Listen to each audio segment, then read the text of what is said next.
Hi guys, I'm continuing on in the rain and the late night. It must be now nearly 9:30, but I wanted to be out the house, so I'm going to tell you a little bit about my second CBT session.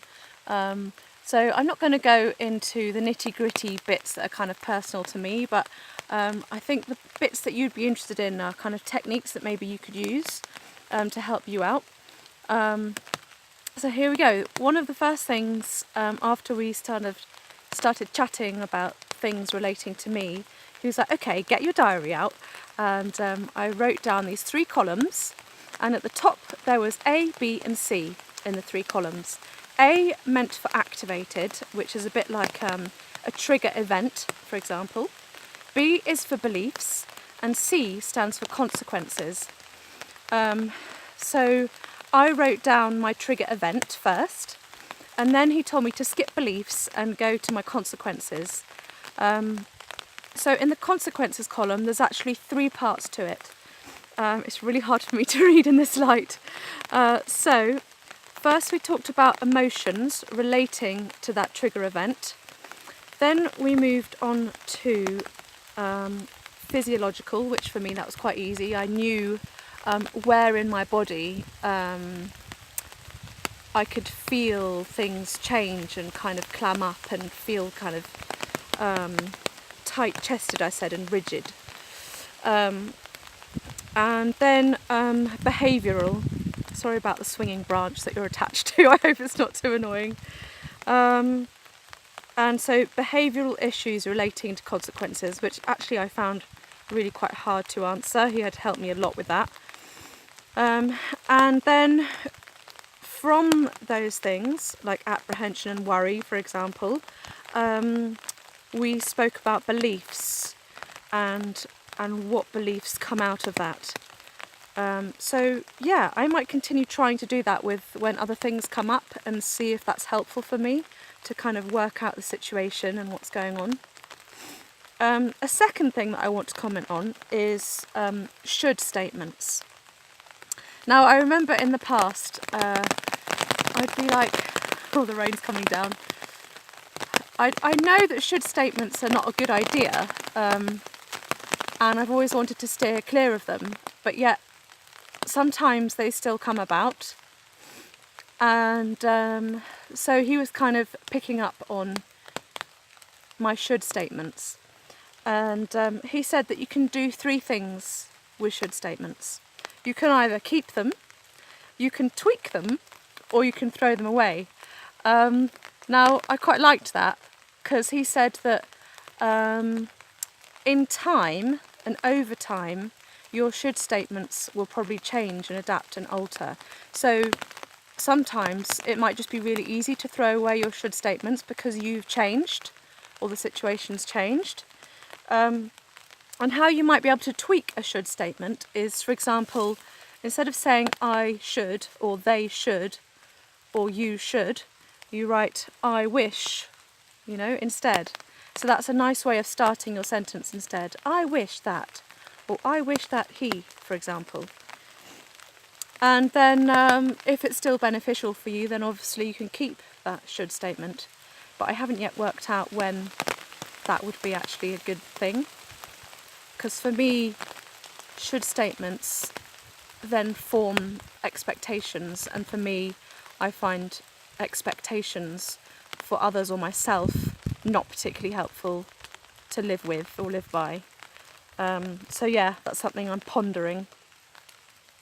Something that I'm taking away with me for it'll be nearly 2 weeks is the whole idea of parallel universes.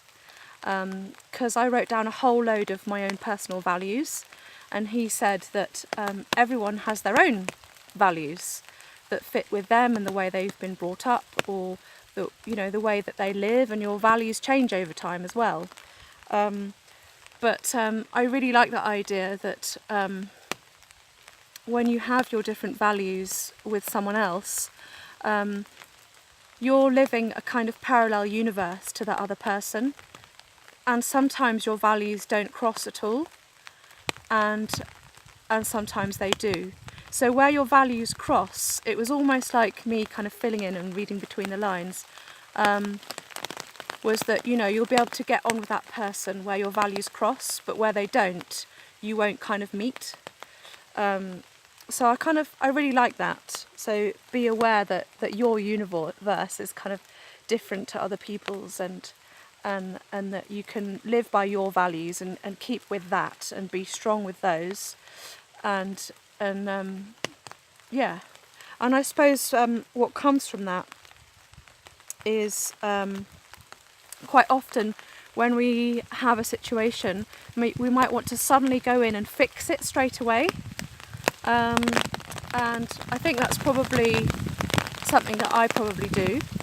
And he said, instead of doing that, maybe just take a step back, think about your values and how it relates to what situation you're going through at that moment in time, and then figure out your response related to your values.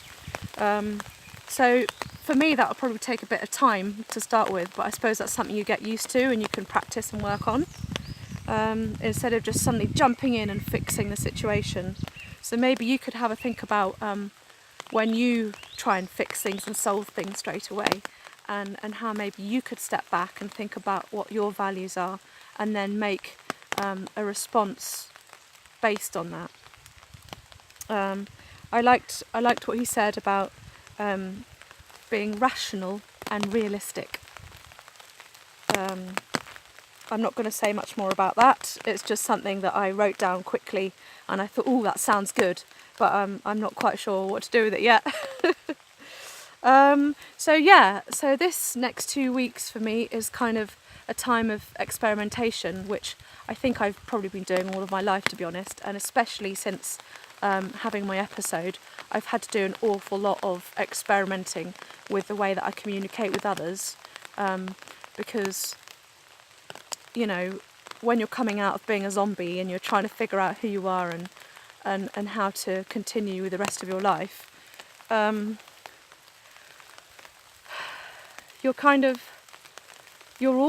always felt like every single day I was experimenting, because I was also doing therapy then, more of a talking therapy rather than CBT.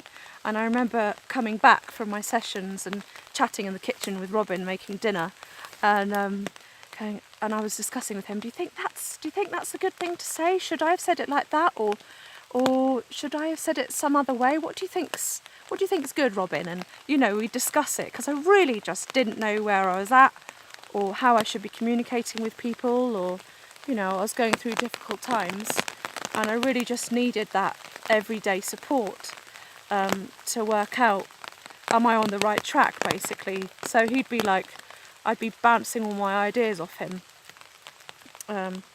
which I don't have to really do anymore, hardly ever. But I suppose doing CBT, instead of bouncing your ideas off people that you know in your life, or your husband or your wife or whatever, you're doing it with someone with maybe issues that are still trickling there in the background. And you're like, okay, yeah, I'm going to try and sort this out and experiment in this part of my life and see where it goes. One last thing is, I was talking with him about how me and my husband give our daughter quite a lot of choice now that she's getting older. She's now 9. And he said, you know, sometimes kids don't have choices. For example, you cannot step out into the road right now because you'll get run over by that bus. You don't have a choice whether you stand here at the side of the road or not. Whereas, you know, there's a lot of other times in a kid's life when, as they get older, they can have a lot more choice.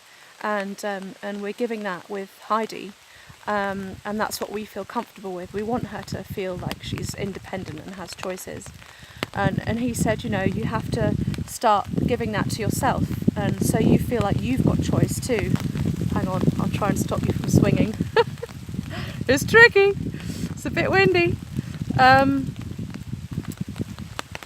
So yeah, I guess sometimes in my life I might feel like I'm a bit stuck and that I don't have choice in a certain situation. So that's something else. Along with the parallel universe, I will then make my decisions and my choices relating to my values. I wish I could tell you all this and kind of give you examples, because it makes it much easier to try and explain, but I think that would be a bit too personal. So you're just going to have to kind of maybe write some of these things down and see how it relates to you in your life, and see if you can figure it out for yourself from what I'm saying. But yeah, if you're pondering about whether to do CBT, then I'd say that for me it's really different to talking therapy, in the sense that every time you kind of have what do you call it? It's almost like objectives at the beginning that you're going to achieve by the end of the session. And so we kind of review things as in the hour that goes by, and we make sure that we're kind of hitting those objectives. And at the end, he kind of, almost like a teacher, gives you a plenary, you know, this is what you need to go away and do and try and experiment with. And then, you know, book another meeting, and then we talk about how I've moved forward and what I've done since. So I love that. I love that practicality of it, and it feels like you're not just sitting there blabbering on about yourself and getting embroiled in your own thoughts. You're actually doing something practical that's going to help you. Anyway, I think I've said that enough times. And it must be, I don't know, 20 to 10. I think it's time to sign off. I'll see you again soon, because I want to do some videos on different jobs that I've had in France, to help you guys that are possibly thinking of coming over here, on how it works over here in some of the details that I know and that I've had experience with. So I'll see you soon. Bye!